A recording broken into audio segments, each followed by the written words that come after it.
I certainly wouldn't claim that atheists have no meaning in their lives because that would obviously be false. Lots of things can be meaningful to people in various ways. The real difference between theism and atheism when it comes to meaning is the kinds and degrees of meaning available to us. So, by way of analogy, if you're a vegan, it's not that you have no food, it's that the range of foods available to you is much narrower than the range of foods available to someone who isn't a vegan. There are fewer options for you. Similarly, if you're an atheist, you might find meaning in what you do, but the kinds of meaning available to you are significantly reduced. I would argue that your varieties of meaning are almost completely limited to the realm of the subjective, mainly your feelings. Hence, atheism is the veganism of worldviews. If you'd like a mouth-watering ribeye steak, figuratively speaking, you need to go somewhere other than the veganism of worldviews. Fortunately, Piers Morgan just did an awesome interview with the Christian scientist and philosopher Stephen Meyer. They spent most of the interview discussing scientific evidence for what Dr. Meyer calls the God hypothesis. Later in the interview, Piers had some questions about why an all-powerful creator would allow so much suffering in our world. This is the infamous problem of evil. But at the very end, Piers had one final question. Final question, what's the meaning of life? Ending with an easy one, I see. Well, I think it ultimately is to come into a relationship with the creator who made the universe. Easy question, easy answer. In the closing chapter of my book, I talk about Viktor Frankl and the man's search for meaning and how universal that is. And that nothing can mean anything to a rock or to an atom or to a planet. Things only mean things to persons. So if there is to be meaning in life, there must be genuine persons to whom we can mean something and whom can mean something to us. Interesting point.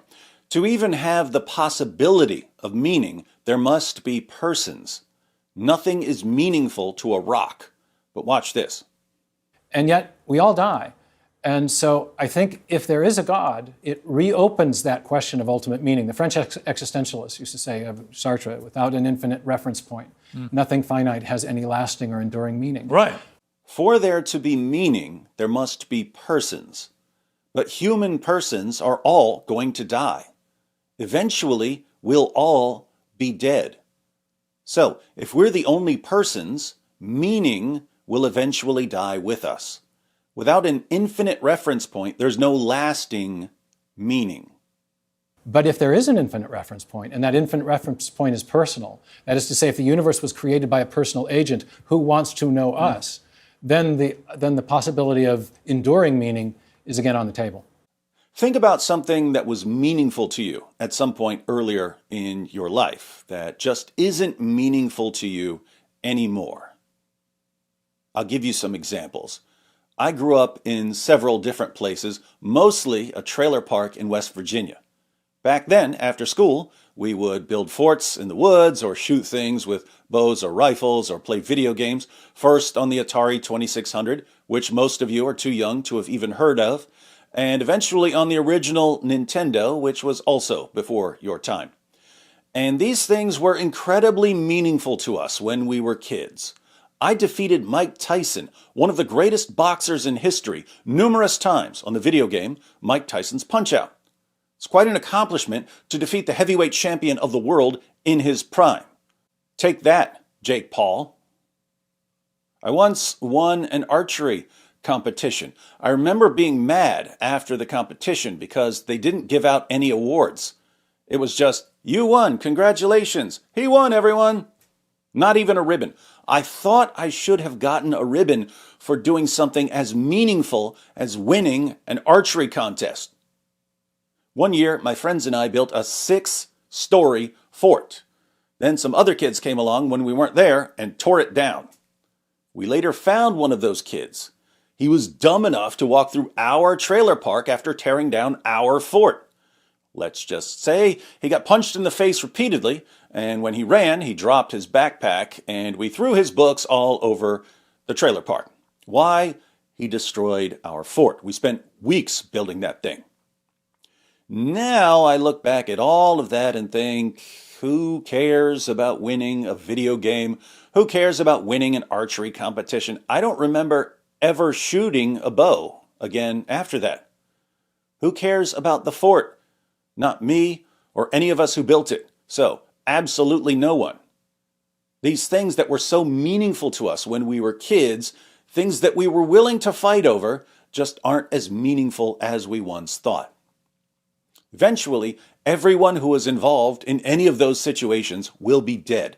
There won't even be the memory of those things happening.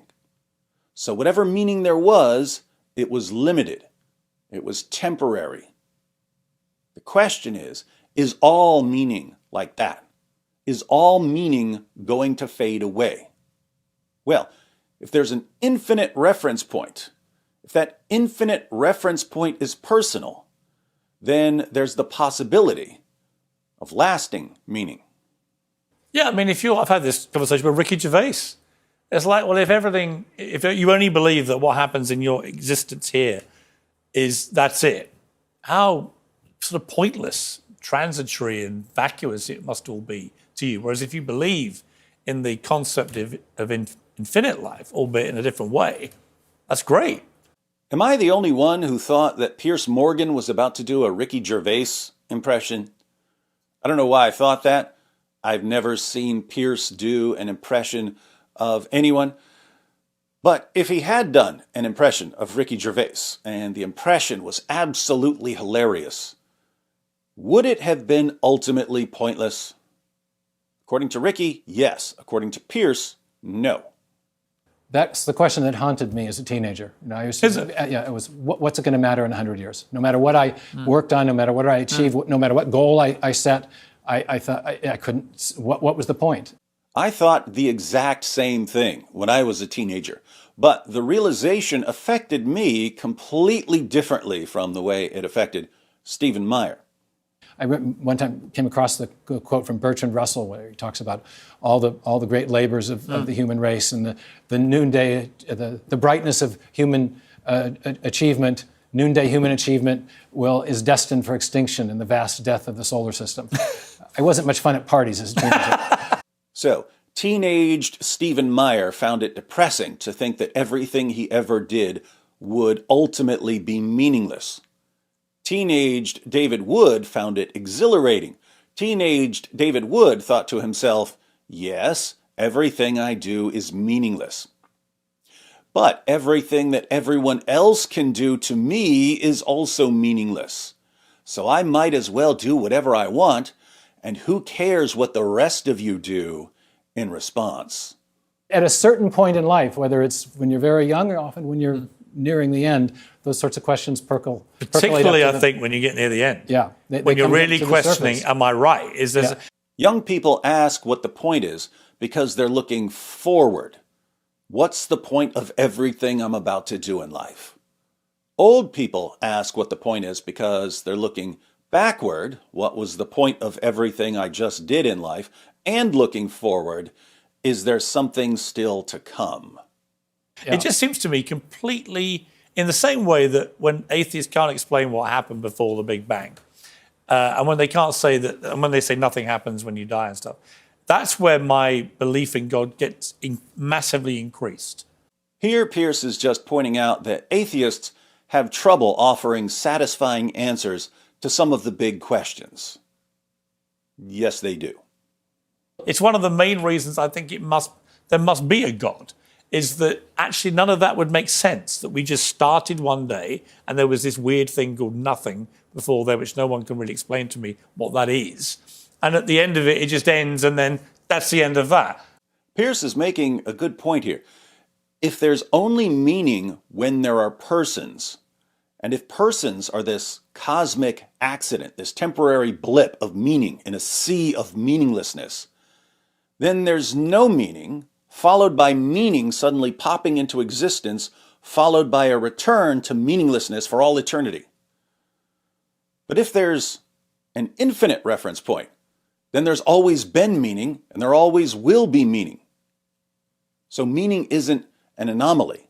It's an eternal part of reality. That doesn't make any sense, that someone would create something so extraordinary that's led to us, the human being, and then at the end, that's it. Well, that is not bad, Piers. You figured out a huge issue. Now you just need to figure out how to keep your guests from screaming over each other when you host debates. Hint, your tech guys have the ability to cut people's mics. That's the other thing about the grief emotion, is that it seems to be telling us there's something profoundly unnatural, not intended by death. Someone dies and you experience grief. What's the point of the grief? It's as if there's a part of you crying out that something isn't the way it's supposed to be. To me, when I look inside the cell and see the evidence of that digital storage, transmission, and processing system, Richard Dawkins himself said, upon seeing an animation of this recently, that he was knocked sideways with wonder at the intricacy and complexity of the digital information processing that's going on inside cells. Sadly, Richard Dawkins has admitted that nothing could even possibly convince him that God exists. He admitted that even if he heard an audible voice speaking to him, even if he saw a message written out to him in the stars, he still wouldn't believe. That's faith. This is extraordinary. It's like a 3D printer. You've got digital code directing the construction of three-dimensional structures and machines all inside the tiniest recesses of the cell. There is no materialistic, chemical, evolutionary, or other account of that. Your DNA is a set of instructions for building you, and the cells of your body are filled with tiny machines that read the set of instructions, translate the instructions, and build the necessary structures. What does this all point to? We see features inside the cell that are reminiscent of our own high-tech information and digital technology. This seems to be pointing, obviously, to a transcendent mind. Fun discussion.